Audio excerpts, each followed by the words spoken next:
It is Film Don't Lie on A2D Radio. And as always, we are brought to you by Alonzi Travel, specializing in creating the vacation of your dreams at Disney, Universal, or wherever your heart calls you. Reach out to get a quote and start planning. The email address is below on the ticker if you need to get it. It's Charles at alonzi-travel.com. It's your boy Chucks. It's Mr. OG Pete. OG Pete. I like that sound of that. It's just easier. OGP, Pete Evans. My brother, it's a good week. Not only did the Eagles redeem themselves and dominate, blow out the New York Giants, but tonight we've got a Flyers awesome win in shootout against the Penguins, and Sixers back-to-back wins, including their own overtime win tonight. So it's been a really, really good few days for Philly sports. So how are you feeling? You riding the high like I am right now? I'm in. I don't know if I don't want to say I'm riding a high, but it's definitely a welcome sight, especially for the Sixers because they're 3-0. Maxey is the leading scorer in the league, which won't last. But who's to say? Who's to say? Who is to say? I think it's funny because I'm talking to my friends in one group chat right now. I think the ceiling is so high for Maxey, like so high. I don't know if we can put a cap on it. Maybe like, is he a generational talent? Maybe not, but like aside from that, I think we can. Yeah. But go ahead. Say it's hope for people who may have been out on the Sixers. It's only a short sample size. It's 3 games. But I think from what we've seen, that the health is – and remember, McCain's not healthy right now. Paul George isn't here yet. Mm-hmm. So you may be in an advantageous position to where the league is somewhat open in a way, especially in the East. And arguably – I've heard this talk like, well, yeah, Embiid's not the best player on the team anymore. I'm like, listen, if everyone is healthy, he's still the best player on the team. But we've had these years when he's been hurt or hasn't been 100%, and you don't know what the identity of the team is, or that team is not winning. Where you want to pad as many wins as possible now with him playing on restricted minutes, and you can kind of spare him, and he doesn't have to be the dominant. Not to say he can't, but he may not have to be until we can get him. I think that's a key word. Is like is he like at his peak, and can he reach that peak again? Like I would hope so, but he doesn't have to. And I don't care if he has to anymore. Like he can be the best player on the floor. Like if we're in the playoffs on a 7-game series, he can be the best player on the floor for 2-3 games, but he doesn't need to be for the whole series because now we have Maxey. We have Edgecombe who looks legit. And, like if Paul George is there contributing, and then obviously McCain, if he can pick up where he left off, like he doesn't need to be. So that's the thing. Like, I don't care if he is or not. I just care that he's there and being Embiid, and being a part of the team. So like it's early. I swear every year to say like, I don't care about the Sixers in October, November, December. But with this combo of Maxey and Edgecombe, it's making it really, really difficult to not care about them. And then the Flyers with new head coach Rick Tocchet, they're showing us some stuff, and it's exciting. It's definitely exciting, even with Mitchkov not really, he's struggling so far. Like the team is fighting, and I like this new sense of urgency they have under Tocchet. We'll see if it lasts because new head coach and all of that. But I mean, I was never a fan of why am I forgetting the previous coach now? The previous coach? Yeah, why am I forgetting his name? Tortorella? Tortorella, yeah, I was never a Tortorella fan. Tortorella is a guy, if you already have something established, I think he can build, but he's more of that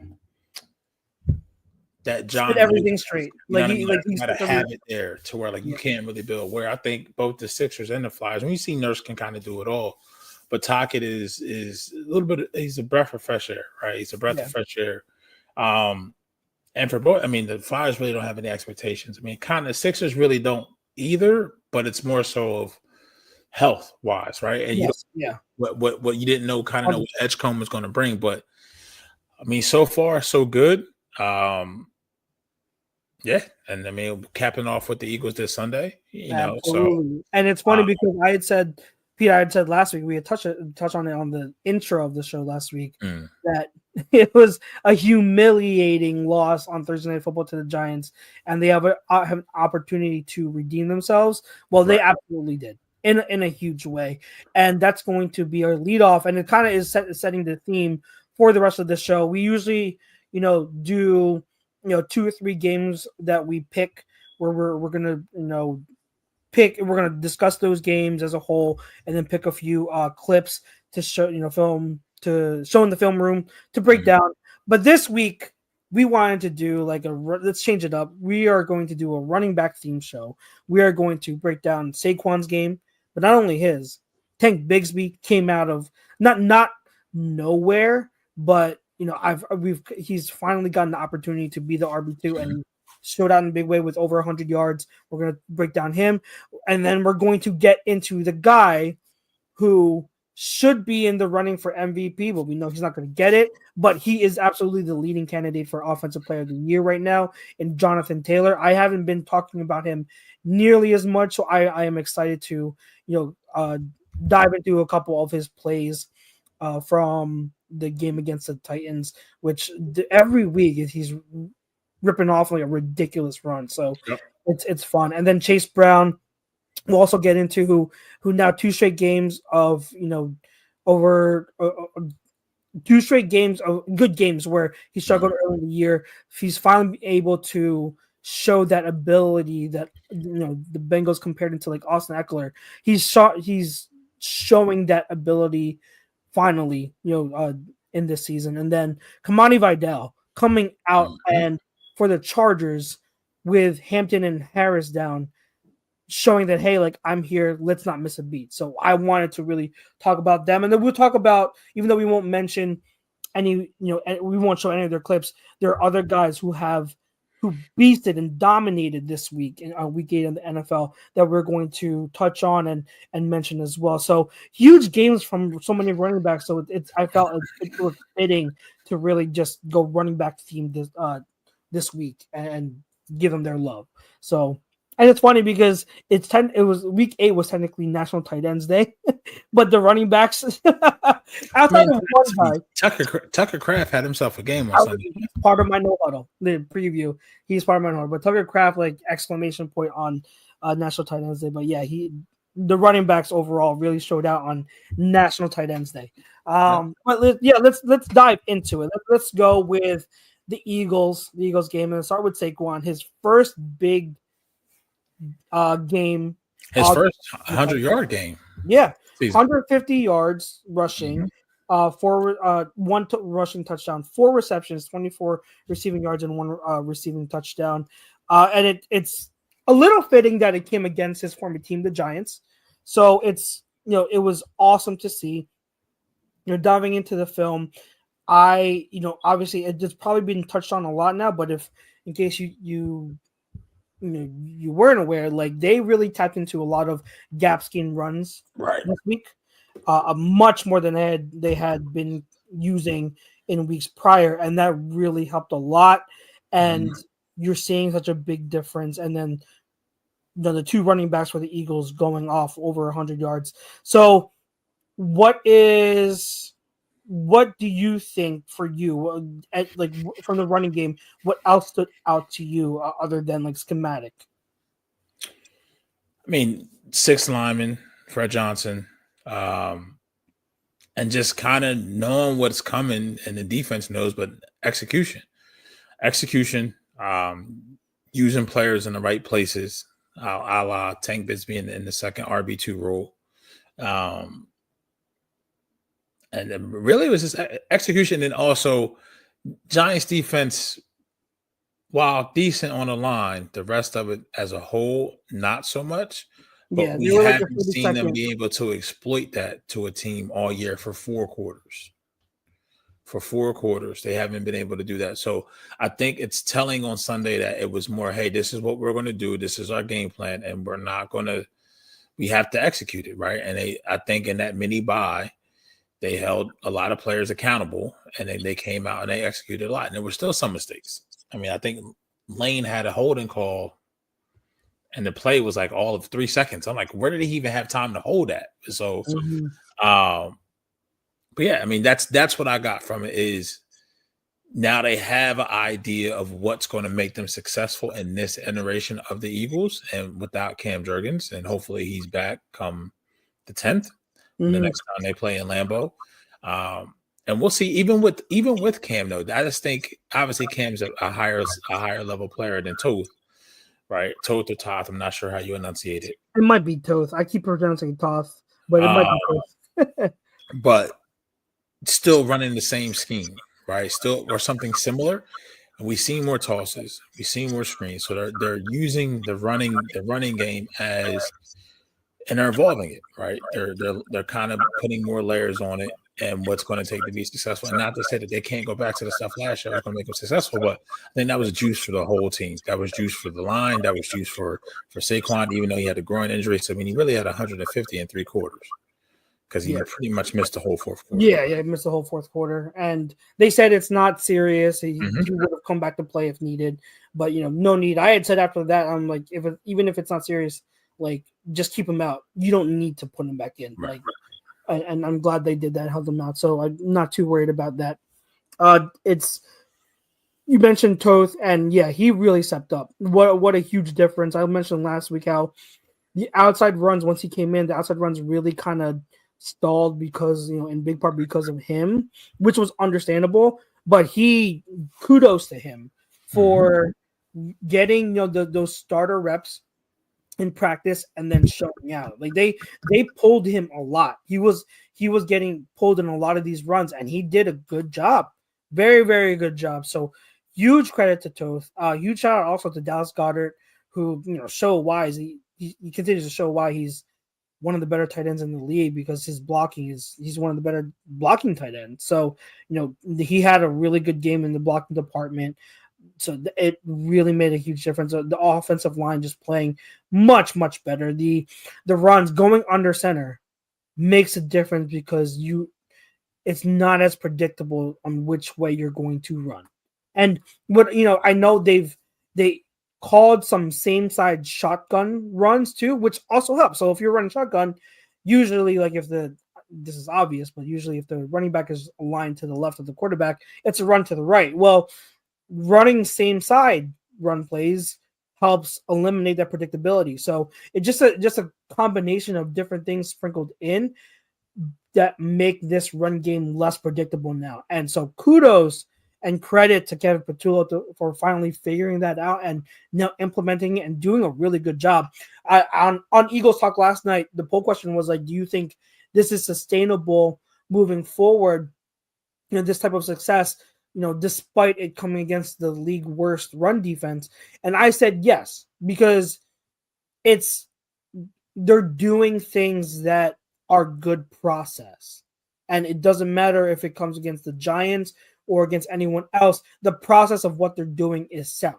So even though the numbers aren't going always, you're not going to run 200 plus yards every week, but what you're doing, the play calling standpoint and procedural standpoint is the right way to go. So I do think this is going to have sustained success moving forward. You mentioned the jumbo packages with Fred Johnson as the sixth offensive lineman. We're seeing an uptick in that in league wide. So it's pretty really cool to see. So anything else you wanted to mention with the Eagles run game before we get to the film clips? No, I mean, I want to see more Bigsby, and I think Bigsby is a better compliment, not taking away anything from Will Shipley, but Bigsby is a better compliment. And when you trade or you use resources to acquire a player, and you're not using that resource in the right manner, whatever it took to get to this point, whether it was him with the running game, the playbook, what have you, I'm glad to see that now we have an ulterior, like an alternative option. Yeah. I was. Somebody was saying, we said it in our chat on Sunday. Like, is Bigsby the highest upside RB2 that we've had? And I mean, he had the one run 29 to 17 yards that we're going to get to. But I mean, you look at Gainwell. Yeah, Gainwell was serviceable, but I don't think Gainwell had the juice that Bigsby has. Yeah. You need it. Like I talked about it before the season started. Is what's missing from this run game or this running back room? I'm sorry, is someone that if Saquon goes down, who can you lean on, right, to carry a workload? Because that's what you are. You need a running back to be able to run that similar run first offense, and you didn't really have that in AJ Dillon or Will Shipley. Like nothing against Will Shipley. He's been serviceable, like you said. Well, you said that about Gainwell, but like Shipley's similar, like serviceable, can do different things. But like with AJ Dillon, like I've said before, I was never biggest fan, but Tank Bigsby comes in, he has more juice, he's more powerful, and just able to sustain, carries like that and provide explosive plays and make something there that just Shipley and Dillon were not able to provide. So it definitely is an awesome thing. So got a little guest here. Yeah. Good night. Little guy. So yeah, bedtime. Way past his bedtime. He should be asleep. But let's get to the film. And so let's talk about Saquon Barkley had 2 explosive runs against the Giants. The first one was a 65-yard touchdown, and then the other one was a 20 what was it? Trying to see.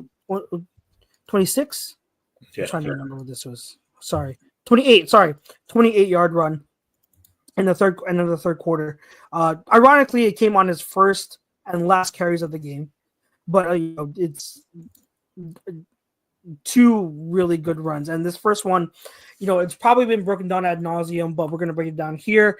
The Eagles run duo. This is a run concept that we don't often see. It might look very similar to inside zone, but it's not inside zone. It's duo. A lot of some things are much different. But from a running backs, I can go into the whole differences between the offensive line and the blocking schemes that way. But if I do that, this show's going to go on a long time. But since we're doing RB themed, let's stick to from the perspective of the running back. Mm-hmm. When you have a duo, it's kind of like the opposite mindset of like outside zone. So outside zone, the running back is their path and their responsibility after the mesh point is to set horizontal, go east-west first, pick a hole, and then burst up north-south. It's the opposite with duo. Duo, your path is north-south. You get vertical first. And then when you get your offensive lineman working up to the second level, that's when you find the running lane, and then you get east-west. You get horizontal once you get into the second level. So that's exactly what Saquon does here. This is masterfully blocked. This is masterfully executed by Saquon. So you see here, you're going to see the combo blocks, right? You have sorry, I can't see the So you have the left guard, Dickerson, and then the center, Toth. They're going to double combo block on number 93. And then you have another double team here by the right tackle, Lane Johnson. And what tight end is that? Is that no, that's Fred Johnson. So they're in jumbo. Fred Johnson and Lane combo block here. And then you see Lane Johnson and Dickerson work up to the second level.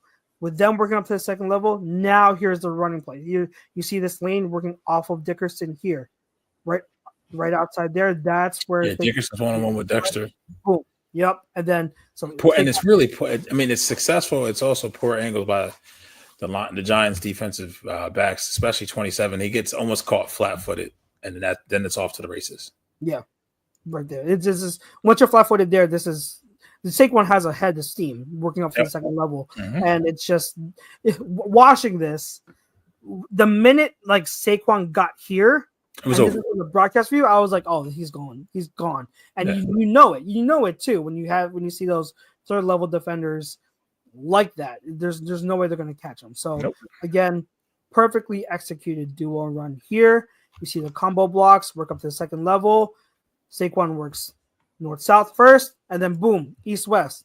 Get horizontal, get into the second level, third level, and he's gone. 65 yards. Awesome tone center for the Eagles. His last run here, this was counter. You're going to run counter play, and you're going to see this time. Here's another play where one of the many plays you're going to see Toth pulling, and he's going to pull with Lane Johnson, right tackle, Calcaterra and Goddard. Yeah, so you have a combo block here. You have Calcaterra and Goddard, and then look at Goddard. Awesome job of working into the second level. And then here's Toth. Look at Toth. Boom. Pulling. Lead block. And then here's Mailata in the second level looking for work. He's just masterfully blocked again. And this goes for 28 yards. So just, again, you talk about the execution of the blocks. This is what we're talking about, is that when the offensive line, on top of these schemed up runs being better, the offensive line is just executing much better. So you see what it looks like. Even Calcaterra, like, he knew, like, it was on tape. How many times you want to be on tape in front of your team every week in the film room and saying, like, hey, like, you got to do a better job. Like, this, your skill set and your job on this play, if it's performing poorly, it sabotages the whole play. Like the end. So. Yeah, and he does a fine job. Like, you're gonna see him, if we're gonna highlight Calcaterra, like after Goddard, releases to go up to the second level. I mean, Calcaterra gets thrown down by the defensive line, but that's expected. He's a tight end going up against a defensive lineman. But the good thing is he did enough to get in the way to create that space. That's all, like, you are expected to do as a tight end. Right. Is you have to do just enough to get in the way and to buy time for the running back or the quarterback. So good job by Calcaterra. Ideally you still don't want him blocking like that in line, but just over here, he did a good job. So 2 explosive runs by Saquon Barkley and leads to 150 rushing yards and the touchdown. But that wasn't all. So he still, as usual, made his mark in the passing game. And Pete, oh my God, we called a successful halfback screen. What in the world is going on here?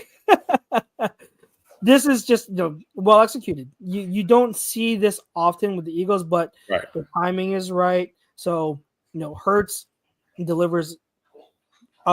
When you're throwing a screen, you don't want to throw a bullet pass to the running back. Like, you want to be able to have touch on it and set them up so they can catch it easily and get set up. And you'll see the offensive lineman, the Eagles offensive lineman, working up into the second level, and now they're all set up. So Saquon does a good job as I can't make up who that offensive lineman is, but as he's working out to the second level, Saquon does a good job of setting all these up. So he's going to drift inside and then drift back outward to set up that block right there, and then drift back inward, and then he's able to pick up 12 yards for the first down. So, I'll rotate it for the end zone view, but it's just, there's not much to break down here, but I wanted to show it because Eagles don't run screens often very well. And the time, look at this, they're setting up the fake, so the offensive lineman fake pass protect, and then boom, perfect timing to let the defensive lineman go to sell it. And then they're all in unison. You see Saquon catching the ball, all in unison, are already out on their blocks. So this is just perfectly executed. I would love to see them. I would love to see them get a halfback screen game going consistently moving forward. So hopefully this is a sign of things to come. Anything you wanted to add? I mean, 100%. When they called it, it was the right play. And this is where I think you guys talked about it yesterday. Eagles talk. I think this was KP's. I think he's starting to get his footing as a play call. In game sequencing, kind of getting an idea. That chess match. What is the defense going to call? How can I counter that? And this is one of those plays because, I mean, you can kind of see Look at that space. Yeah. Look at that space. Knowing whatever the tendencies are, being in that right call against the right defense, and still because it's a 2nd and 12, and this was still early in the game. And this is a drive. This is the momentum. Let's keep it going. I forget how this drive ended. Was this first quarter? This wasn't a missed field goal, was it? It might have been. I gotta go back. I forget if it was a missed field goal.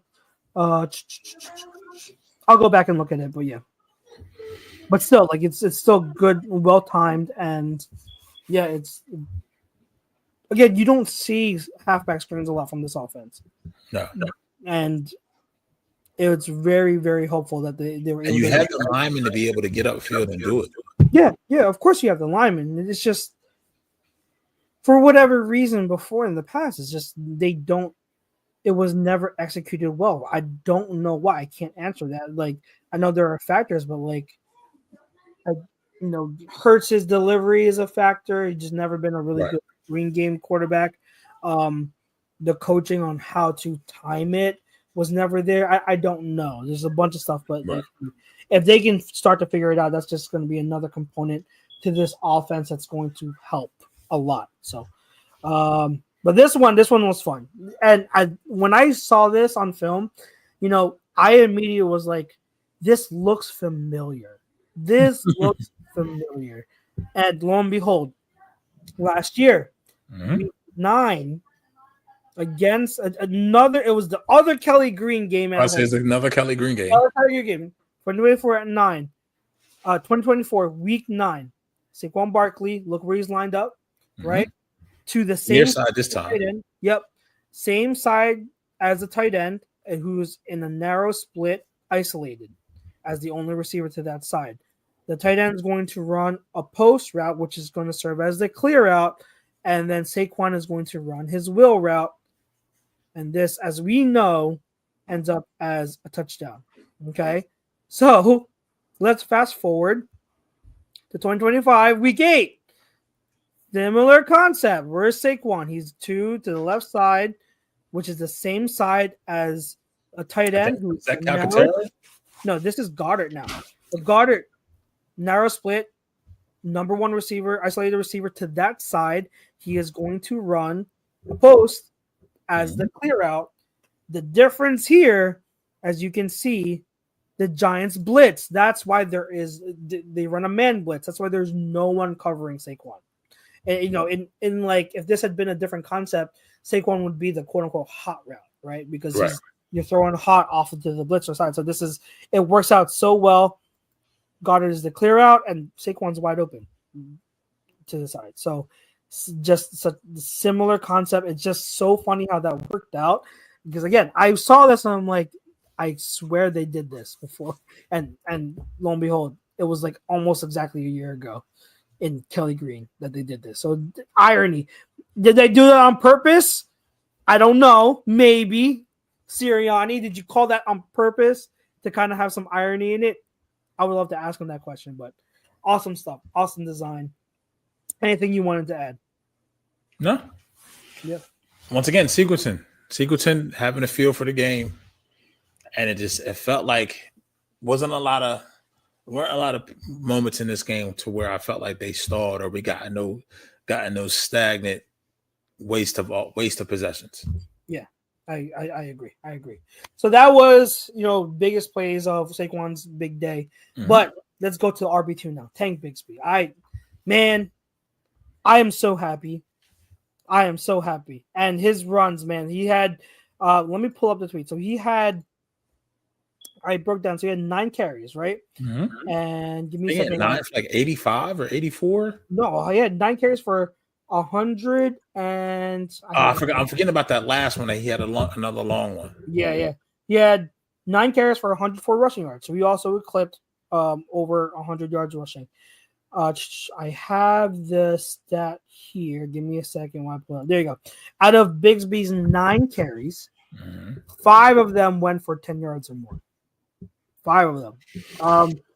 So like when we traded for him, I posted because I do all the running back evaluation stuff for drafts, and I did an updated, watching his pro film, did an updated evaluation on him, and in it I said I had included that the one area that Bigsby has notably improved on since I studied him as a prospect is playing to his size and being a more physical and powerful runner. You can really see him consistently attack defenders with power and finish runs with good leg drive. He's still also very much a slasher. He's at his best when he's able to make one cut and go with his quickness, and his explosiveness, both laterally and vertically, are still evident. I wouldn't say it's near an elite level, but certainly one of the positives of his skill set. And with these two runs, you can see those traits. They're on showcase. So this first one we're going to break down. This is the one. This is the second 26 one. This is the one where everyone losing their minds, and this is just this is after the real bad sack that Jalen took, right? Or was that after the sack that Jalen took? Because they thought it was 2nd and 31. It was a 21-yard loss, but it was only 16. Yeah. So second and 26, and he's going to pick up 29 yards on this run. This is just so you see here that cut. You see these cuts. He's for someone who's named Tank. The one thing that sticks out to me the most isn't his power, even though I said like he's now running more power. Like he's a slasher. He likes to cut. So like look at these cuts, getting into open field. Now here's the contact balance and power and strength, making those two defenders miss. And even with it, like at the end of the run, getting pushed out of bounds, he's still inviting contact. Like he's still not brought down completely. So like he's falling forward, technically like quote unquote falling forward at the end of that run. But this is just, awesome job by Bigsby. He's taking advantage of a light box, 100%. But to be able, when you're in the second level and you're in space, this is all you. This is all you setting up the blocks and making things happen. So awesome job picking up 29 yards there by Tank Bigsby. Anything you wanted to add? No. What's up? We got 1, 2, 3. We got 6 in the box. Yeah. Because it's second and long, so obviously it's a light box. Yeah. Awesome stuff. I love it. Now the next one is going to be, this was late, so they're already like games decided. They're just trying to like end it and run the clock. This doesn't stop, like, because McKee is in, so you got like garbage time guys in there. But Bigsby's still going to run hard. This was just a lot of fun to watch. So this is where the power and the strength comes in. That one. Look at this. He's just refusing to go down. Yep. This goes for I stopped watching the play because I thought, if you go back, I thought keep it going. I lost him. I'm right here. I thought he was down. I don't know who that is. Is that Cooper? Where? Which one? For what? On the ground. Right. Yeah, it is. Yeah. You thought I'm thinking that's Bigsby. Gotcha. Yeah, that's Cooper. And he just keeps going. Yeah. He just keeps going. I love that because you don't I'm telling you, when I was studying him as a prospect, you didn't see this type of stuff from him consistently enough. Like he didn't play to his power and his size like this, but now he's really, really using his strength in the pros. So that's really good to see because he has it obviously, but now he knows how to properly use it. So I loved it. So hats off to him, Bigsby. I want to see him, like you said, I want to see him get work as the RB2. Not to say like it should be a 50-50 split or anything close, but obviously now you know that if Saquon needs a breather, you're not going to lose much of a beat. If the running game is, if the execution is there, you feel like you won't, these 2 or 3 yard gains, it can be 4 or 5 or 6, can keep you ahead of the sticks. Yep. Yeah. Absolutely. Anything else that you wanted to touch on with the Eagles before we transition to Mr. Taylor? I mean, the bye is coming at a good time. And it's coming at a time to where they need it. They played arguably their best 2 games of the season so far on offense. Defense is getting healthier. You're running into a tough stretch of games. It's just, we'll see. Number 11, get your shit together. And I'm not even saying this because I really don't know what's going on there.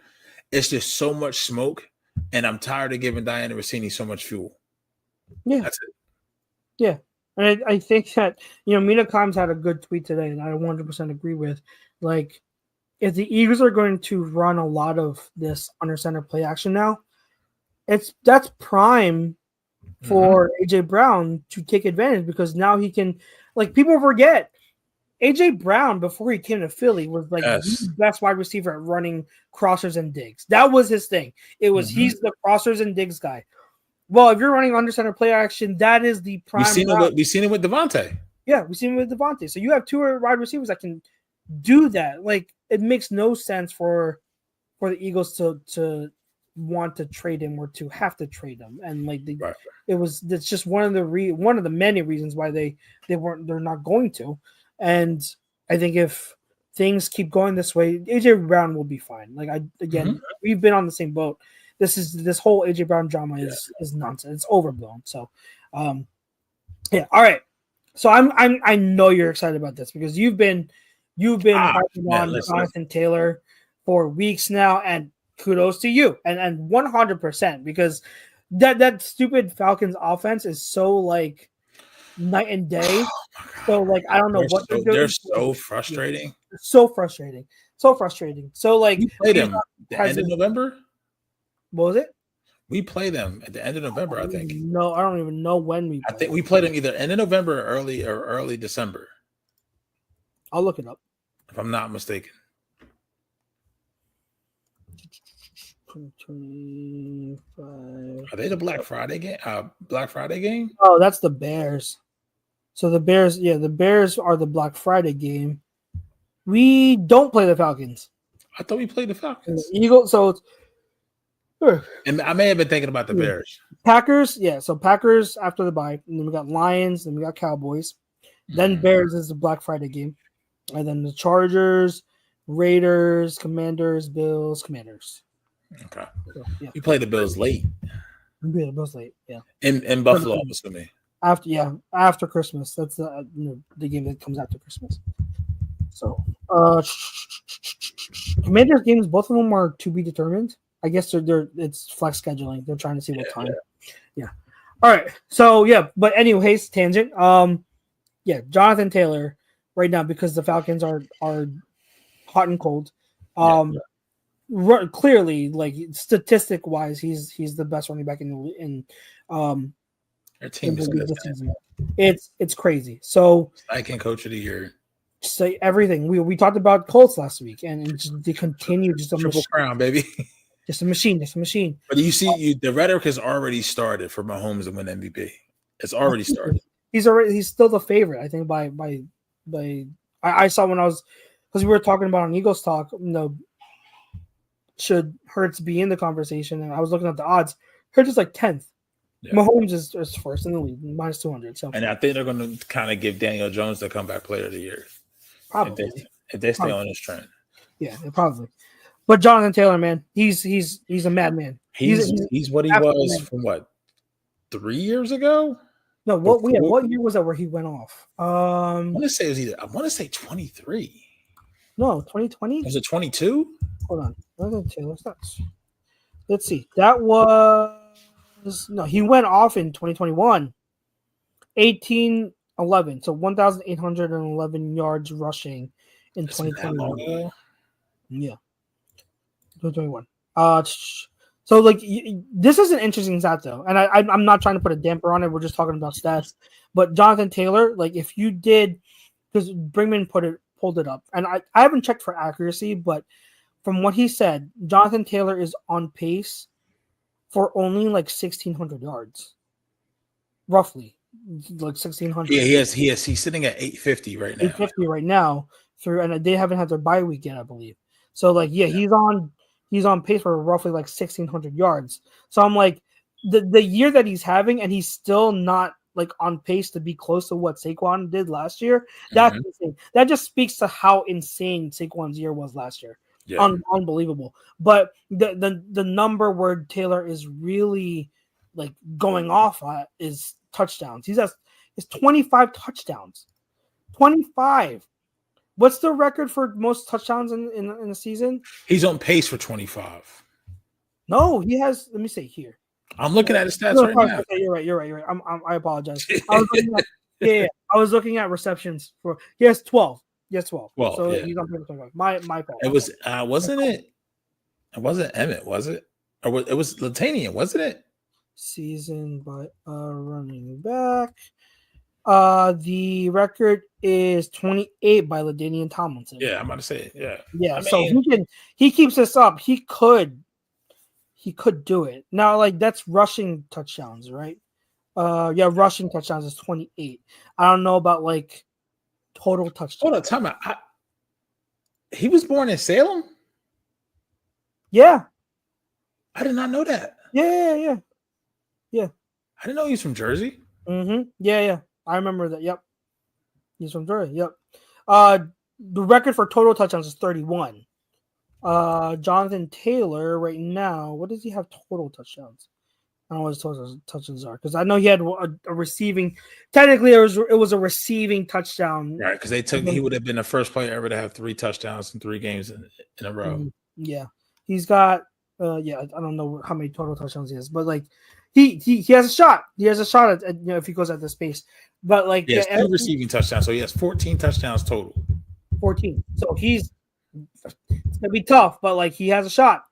He has a shot at it. He had 31 total touchdowns is the record. So, but yeah, he's unbelievable the way he's playing. The ability by him to string together moves, the vision, the power, like it's just I feel like it's on repeat when you talk about these elite talents like Saquon, Bijan, Jonathan Taylor. These guys who are the total package freaks at running back. It's just they have everything, and Jonathan Taylor is just nuts. So let's get to these ones. Like the ones I chose. I know everyone and their mama is talking about the 80-yard touchdown. Mm-hmm. With all due respect, even though that was completely impressive, especially because he was able to maintain, like, staying bound on the sideline and tippy-toe that, and that speed. I think he hit, like, what was his official speed? 21.8? 21.8 miles per hour. So that's 100% impressive. But these 2 runs, especially the second one, these 2 runs are what I'm talking about. These were impressive. So this is an outside zone, and this is going to go. I am going to let me pull up because I just posted this on Twitter, so I want to make sure I have the names of the defenders. That's the thing, because like when I was like breaking this one down, I felt like I was naming every single defensive player on the Titans. That's how good he's been, because it's like he's making every defender miss, right? So, all right, so outside zone. We're outside zone, and he's going to stay on his outside path, and he's here. Now you look at the cornerback. This is the corner, and this is Darrell Baker, right, number 39, and he's just like I feel like Taylor's just toying with Darrell Baker, like he's just toying with him. The reason why he's able to slow down like that, he's waiting too, because he wants this cutback to open up, right? Yep.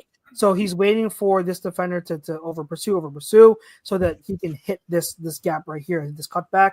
But he's gonna wait, and it just feels like he's toying with the corner. So when he's finally deciding to get upfield, it's just the wrap up tackle attempt is hilarious. But then he's gonna spin out of it, and he's gonna make also Draymond Jones, number 45, and CJ Ravenel, number 91, miss also. So he makes 3 defenders miss with 1 move.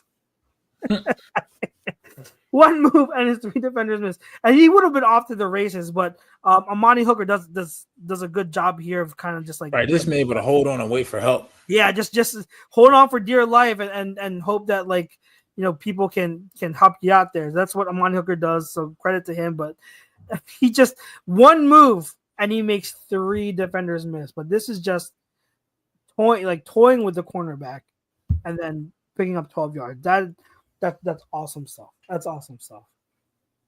Anything you wanted to add? No, I mean, I was, when I was watching this one, okay. Biggest thing was if you run it here, I'm thinking when I'm just watching it, stop it. go back a little bit, a couple frames. Right here, I'm thinking he's going to try to bounce this outside. Right. So, but then that's the next level is that's what we see. His eye, because he knows the play, he knows where his lanes are supposed to be at. He's just okay. I know where I'm going, and I'm out. And I'm out. Yeah. Yeah. And he's his contact, like you said, his contact balance. Right. It's so good. It's so good. That strength, the contact balance to stay upright. And you've got 3 defenders trying to tackle you, and you're just spinning off of it. Easy. So that's so impressive. But this next one, man, this is this the touchdown? This is the touchdown run. And so here's one of my favorite run concepts. This is playing hopscotch through the line. I like that. The Colts are going to run crunch. It's a really fun run concept where pretty much the blockers they're kind of like intersecting with each other. Yeah, like an X. Like X's on each side. So like it's a fun concept. The Eagles should run it more. They don't run it enough. They've run it like sparingly over the past year or two. They should run it more. But anyways, Colts run crunch, and you're gonna see the safety number 37. He's gonna come on blocked from the second level. That's Hooker. No. 33. Sorry, 33. Okay. That is number 33. Is such a great. That's a linebacker. So he's gonna come on blocked here, and like, let me rewind it a little bit because you don't get to fully appreciate the succession of moves here. It's like a Euro step. Yeah, it's like you wonder, like, when those like running back trainers that train the running backs, and they have them do these drills with the cones or whatnot. This is what it looks like.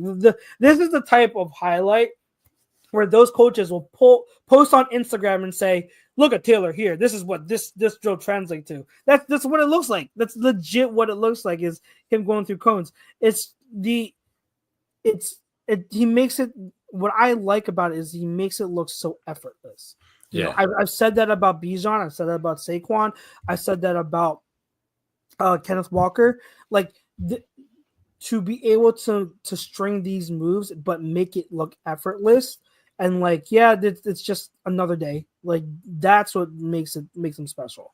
So the cut and then stringing together, having that extra cut right off of it, using the stiff arm to fight off 50, and then the acceleration. I mean, Amani Hooker, this time he's not able to get him. Sorry, Amani. Like, this time you're not going to be able to catch him. You're not going to be able to bring him down this time. This is just, and that acceleration, man. Like, that's the thing. Like, the patience to get through the hole, but then the acceleration to not get caught from behind. 1, 2. All right, Jets. Out. That acceleration. That's not fair. There aren't many running backs with that type of acceleration, just to get in traffic and just to be out of there. Like, I'm out. That's special. The fluidity, man, it's just crazy. Yeah, I love watching elite running backs like Jonathan Taylor, Bijan. We've broken down him, obviously Saquon many times. It's just fun to watch that. It's so much fun to watch that. So, even though he won't get MVP because running backs don't get MVP anymore, he, obviously he would get my vote because he's just unreal. Any final Jonathan Taylor thoughts? No, I mean, the next best team. I don't know. I mean, they're just good. They're a solid team, and everything is clicking for them right now. They're the best record in football. It's not talked about enough. They have a decent matchup this Sunday. Pittsburgh is always a tough place to play, so they're going to be tested as far as the environment. So I'm curious to see. I don't know what their schedule is. I don't know if they play Kansas City or if they play Buffalo, any other top contenders. I mean, you see what they did with the Chargers, right? I mean, they were up. I think it was a 3-score game at one point against the Chargers, and that was on the road. Mm-hmm. So I'm very. I like the team. I like the players. It's a good story, especially for Daniel Jones. And I mean, realistically, the wide receivers, it's just one thing. That's where they may run into a problem when they start playing that top tier talent, and you need high level talent on the outside to make a play. If they have that, if their wide receivers can do that. Mm-hmm. If the wide receivers can make a play, if a Pittman can make a play, if Pierce Jr. can make a play, Josh Downs, I feel like I'm missing somebody else. Another wide receiver. Don't they have a kid from Texas? Did you say Alec Pierce? I said Alec Pierce. Said Pittman. I said Downs. I feel like they had the kid from Texas. AD Mitchell. Yeah, Mitchell. Yeah. Yeah. Who the one loss that they had, we talked about him a lot. I feel like I don't know what's going on with him. Mm-hmm. But we'll see if he's able to contribute later on, more and kind of get out of that doghouse. But yeah, it's not like they need him right now. They're firing on all cylinders. It's awesome. It's awesome to see. If we talked about it last week, like it's Chiefs one of them too. And how would you right now put the Colts over the Chiefs if you're going to power rank them? It's a toss up. Like I don't think there's a wrong answer. And neutral field, I think I would, just based off of track record, neutral field, I would probably have the Chiefs as a half-point favorite, but probably would bet on the Colts. Gotcha. I really think that. That's just, and real quick, just to kind of give you, Jalen Hurts is 1, 2, 3, 4, 5, 6, 7, 8, 9, 10, 11 in passing yards. But he has the third highest QB rating, and is the only QB on this list with over 200 pass attempts and 1 interception. And he has third highest most touchdown passes at 15. Patrick Mahomes and Stafford have 17, but Patrick Mahomes has 4 interceptions and Stafford has 2. With the rating 109.3, and Jalen is right now 114.4. Goff has 116.4, but completion percentage as well for Hurts is 70%. Mahomes is 67, and Daniel Jones is 71.2, 109.5 quarterback rating, 13 touchdowns, 3 interceptions. But he's already over 2,000 yards. He's fourth. He's fourth on the best record in football. And then Drake May too. Drake May is a sleeper, man. Oh no, Drake May is balling, bro. Yeah, I have no problem including him in the conversation. He is balling. Absolutely balling. Oh my god. So 100%. I don't know if I don't know if I would pick the Colts over the Chiefs still at this point, but man, it's close. And the fact that I'm saying it's a toss-up, it's just kudos. It's a testament. Yeah. It's a testament to the Colts. It's a testament to the Colts. Like they're so much fun to watch on defense too. We're giving shout out to the offense, but on defense too, they're balling. They're balling. I mean, Lou Anarumo has them playing as a unit. It's a unit. It's not. We had DeForest Buckner. Who's the other kid? I can't really name you anybody else from their defense. You know what I mean? So, well, you got who's the one Latu. Okay, I really liked him, but yeah, it's they're playing well, and obviously my fellow Pinoy Cam Bynum doing this thing there. I loved that pickup for that defense because I didn't know he had left Minnesota. Yeah, huge pickup for that because he's like that backfield general, for that defense. He's able to see stuff. He's just so smart and knows where to be. So having a reliable guy at safety for that defense is huge. So he's playing so well. So love the Colts. We're eager to see where they go forward. So from one awesome AFC team to a really bad AFC team, an AFC team who seemed to finally figure stuff out a little bit on offense, but their defense is just can't figure stuff out. The Bengals, right? But one of the silver linings over the past 2 weeks is that Chase Brown is finally finding his footing and finally able to, hit the blocking in front of him. It was never his fault at the beginning of the year for the lack of production, but finally getting some good blocking in front of him, and he's making it work. He's putting in work. So 2 straight good games by him. This against the Jets, he had 12 carries for 73 yards rushing, 1 rushing touchdown, 3 receptions, 32 yards receiving, and 1 receiving touchdown. There are 2 plays I want to highlight from him. This one was a heads up play. Like, never seen this before. Have you seen this before? Where a running back just bails on the pitch? No, like if we toss that back, that's going to be a play for a loss or possible turnover. The very heady play. Very, very heady play by Chase Brown. Sees him, boom. Like that edge defender just has a beeline. So the edge defender is like waiting, like, oh, I got this. Chase Brown's like, nope, I got this. And goes for 12 yards.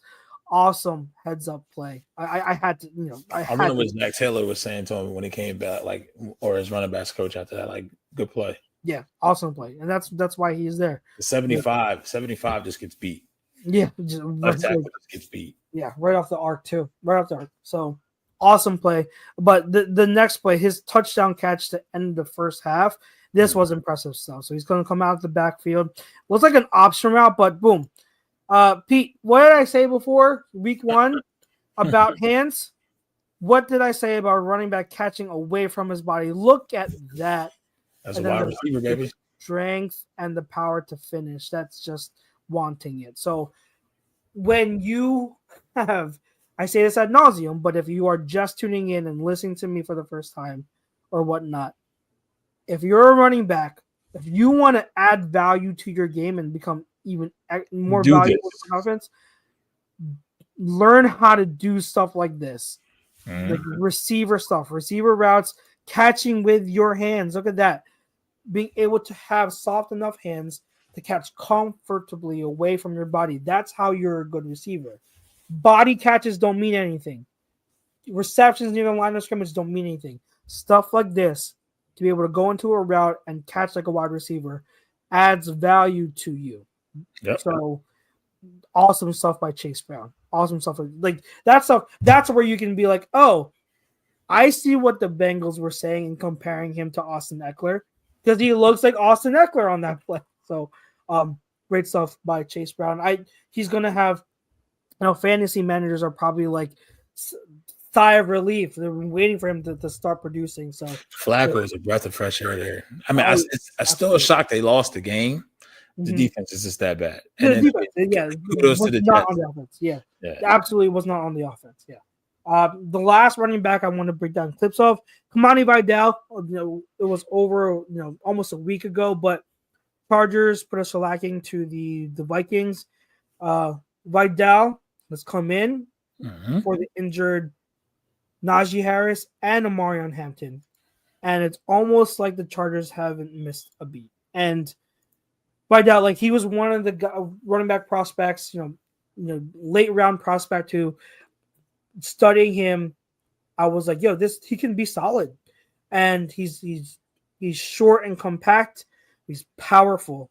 He's got quickness. And what college is he out of? Hold on. Troy? Come on. Give me a second. College. Troy. I was right. Yeah, Troy. Okay. Troy University. So small school. Which I have no idea where that's at, by the way. I don't know where it's at. I just know it's a college. I want to say Michigan. I have no clue. Because I know there's a Troy, Michigan. Troy, yeah. Michigan. Is it Michigan? No, it's Alabama. Alabama. Okay. All right, Alabama. Yeah. A lot of these colleges, no lie. A lot of these colleges, I don't know where they're at. If you're a college like Northern Liberty, where? Like, and it's a D1 school. I don't know where you're at. In-state tuition is $10,000. Out of state is $20,000. Oh my God. It's not bad. I mean, that's not bad for a D1 school. That's not bad. That's not bad. So, but yeah, Kimani Vidal against the Vikings, he had 23 carries, 117 yards, 1 touchdown, and 1 reception for 10 receiving yards. And these 2 runs, it's just like it showcases what I was talking about with him. Here's the quickness, but like look at the power, the contact balance. Like the Harrison Smith. He's driving Harrison Smith. Like this is not. He's trying to do a hip tackle, by the way, and he's just you're going for a ride, buddy. Yeah, low man wins. Low man wins. He rides him for. He goes for. Let's see. He's at the 40. What is this? The 49. Yep. 49, where did he get 48. Tackled? An extra 7-8 yards. So yeah, that is strength right there to be able to do that. He's short, but he ain't small. Low man wins. That leg drive, keep going, boom, and then this run is just the quickness. Takes this. There's the cut. There's the vision cut inside. Again, contact balance, strength, fall forward, awesome stuff. Kimani Vidal. I really hope that even when Hampton comes back from injury, I still hope that they give Vidal touches. I mean, it's one of those things like now you can kind of keep him fresh. Yeah. In Hampton. Yeah. I mean, like they were doing a split backfield with Harris and Hampton anyway. So, like, do some type of committee with those two because Vidal has shown he deserves touches. He's a good running back. He's a good running back. Yeah. So, awesome stuff. That's all the clips we have, but shout out, like I haven't gotten to all of these guys filmed yet and posted yet. So, and we don't want to run 2 hours, but shout out to, we had to obviously shout out James Cook. Mm-hmm. James Cook against a really good Panthers run defense. 19 carries for 216 rushing yards and 2 touchdowns. 2 tutties. 2 tutties against a good Panthers run defense. Awesome stuff. I like it when the Bills are able to be a balanced offense, where they are able to run the ball with authority and be physical and not have to rely on Josh Allen to play hero ball all the time. Get James Cook going like this, and that's when the Bills are most dangerous. So shout out to James Cook. If you're listening, I'm gonna probably post some clips of him, as the week goes on. I can only do so much. So, I've been trying to do a lot with all these running back performances.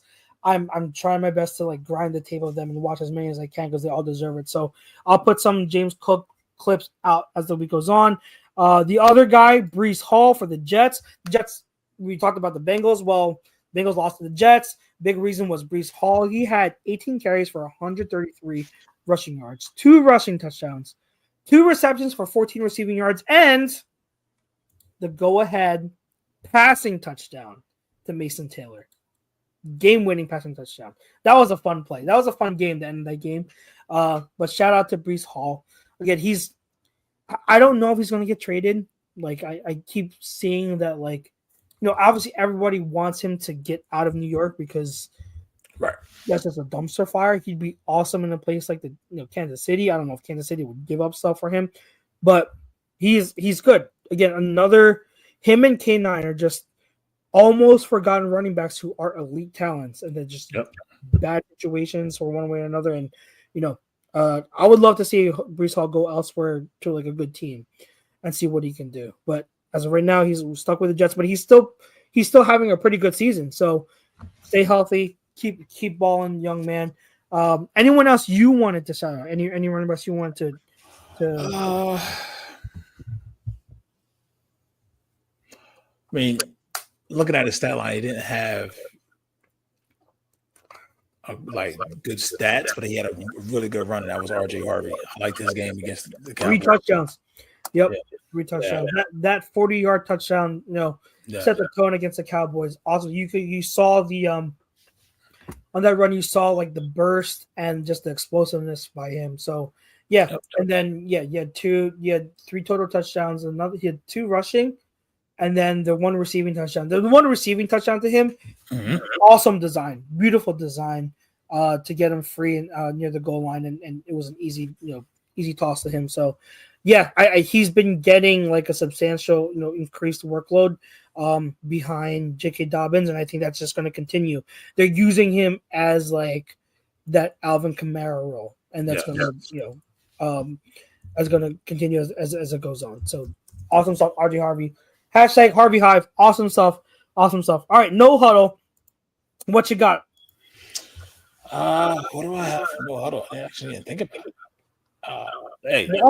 not football related. We talked about 3 out of the 4 teams right now in the Philly area is going well. What the hell's going on with this Bryce Harper situation? I don't know. I don't follow baseball outside the playoffs, so you tell me. Listen, old buddy may be traded to the Las Vegas Athletics whenever it happens. Put it like that. Who are the Las Vegas Athletics? Oakland's moving to Las Vegas. Oh wow, are they? Yes, and he's from. I guess they're following. Yeah, I guess they're following the. Well, Dombrowski, the GM, said a couple of things about the reporter said Bryce didn't have a great year, but he had a good year. All of a sudden now, that same reporter that asked that question released an article with Bryce saying that what the GM said hurt his feelings, this, that, and the thing. And it's like the AJ. It's like if AJ's situation was real. Wow. Yeah. Oh boy. Mm-hmm. So like I don't follow much for what you call it for baseball. Mm-hmm. But I don't know. Like, what do you? Is that the right? Because like with the Phillies, they're not winning anything. But they need to do something. This core, whatever reason, cannot get it done. So they need to do a change. Whether I would be shocked if they trade Bryce, but not shocked if they traded Bryce. Put it like they can go either option. But this is not. We've seen the Eagles be able to handle adversity internally and rise above it and win a championship or even just play well. Mm-hmm. We've never seen this. The Phillies have never had this that I can remember. When you had Howard, Worth, J-Roll, like it wasn't this. You know what I mean? To where the GM and the face of the franchise is going back and forth. Yeah. You know what I mean? It's just not a good precedent, and he has a no trade clause. But if it's that tumultuous, you would get back a haul. You would get back a haul, and I'm not. I always said this. I love Bryce. When he got traded, the first year he left Washington, what did they do? They fucking won a World Series. Won a World Series. The very next year that he was gone, because guess who they found? I don't know if he was already in the system, what have you. Juan Soto. Not saying the Phillies have that or they can get somebody like that. It's just you can't. I mean, they went to the World Series 3 years ago now. Mm-hmm. You know what I mean? And they had the lead in the World Series. They were up 2-1.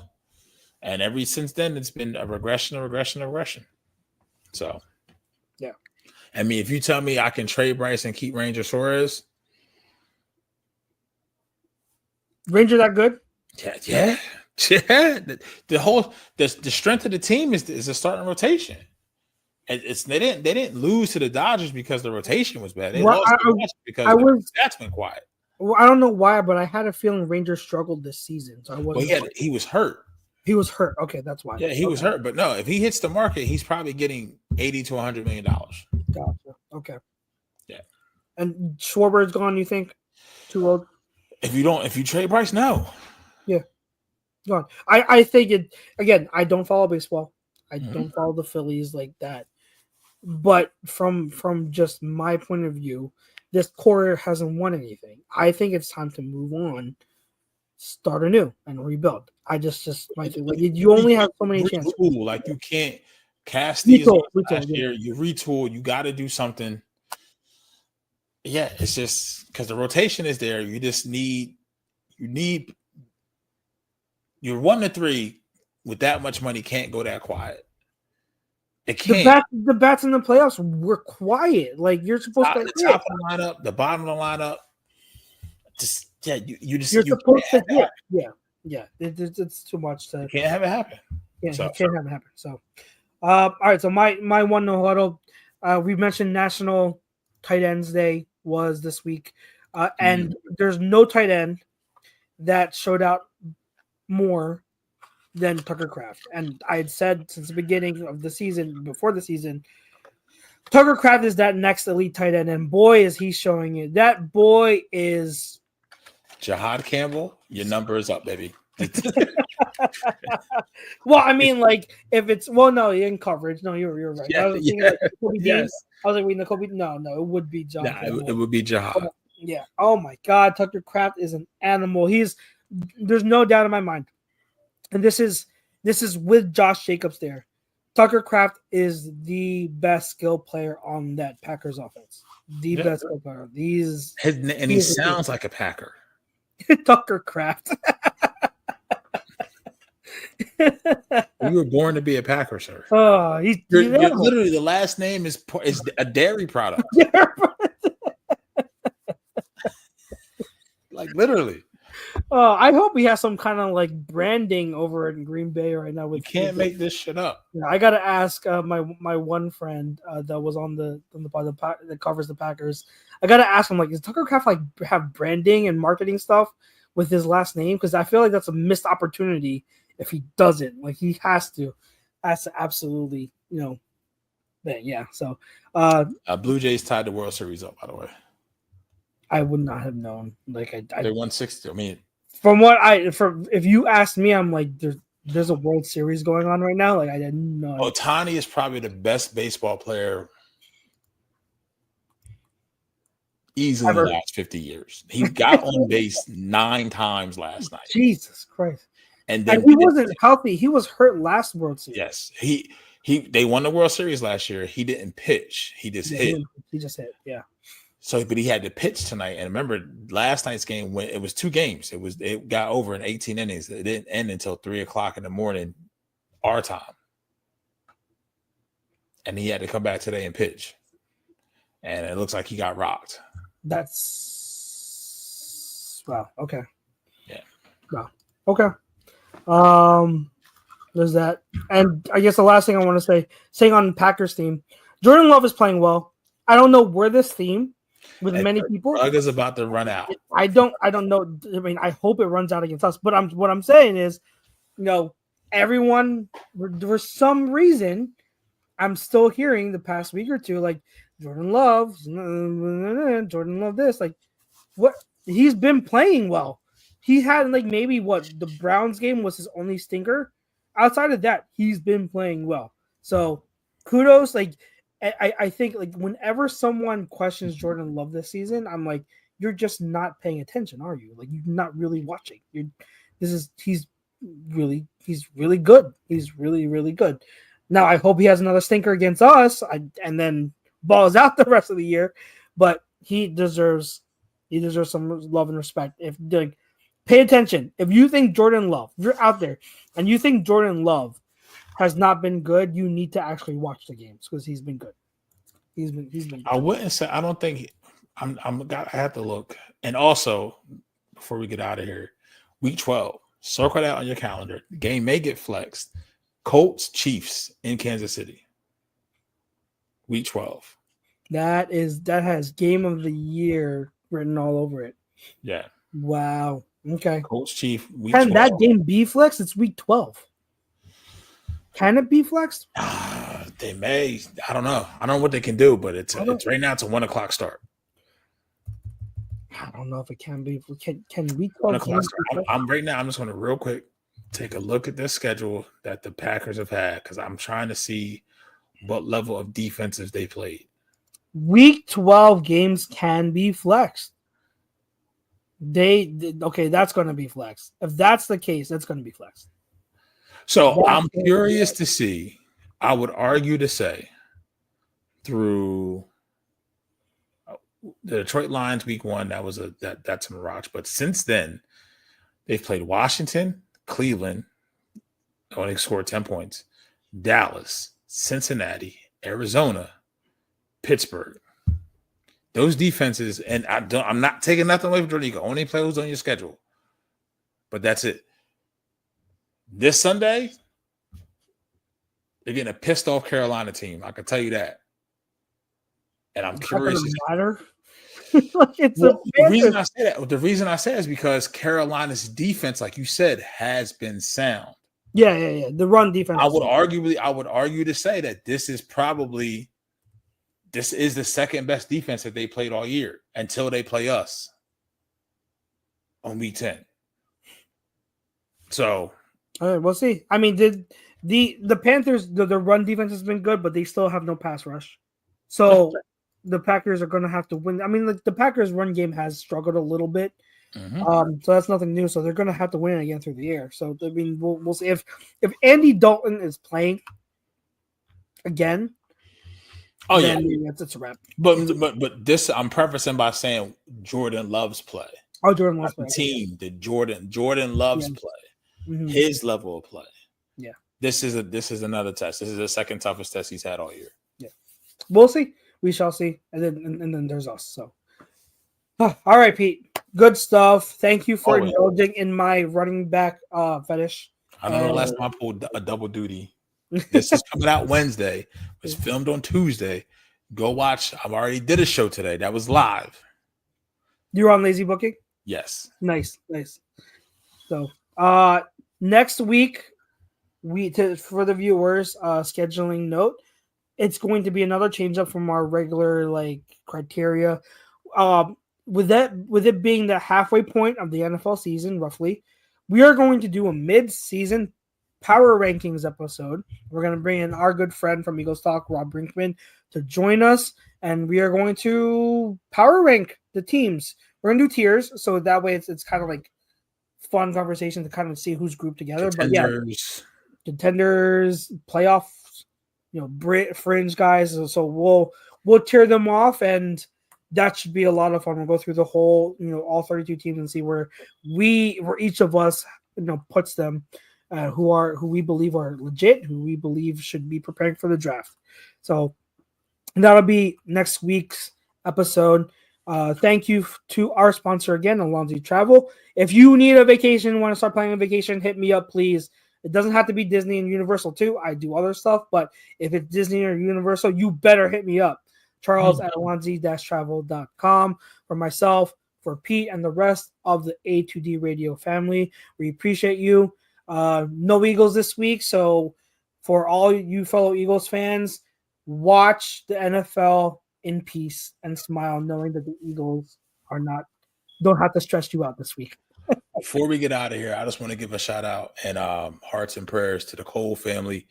For those who've been following me, and I think, Chucks, you may or may not, but when I used to do the show, original A2D with Philly Sports Guys with my boy Aaron, we used to have a guest from time to time. Ralph Cole was a Steelers fan, no longer with us as of Friday, this past Friday. So my heart goes out to him and his family and extended friends. Steelers Nation, he was a personality, man. You will truly, truly be missed. You will truly, truly be missed. Prayers to him and his family. All right. That's all I got. All right. So next week. Fly, Eagles, fly.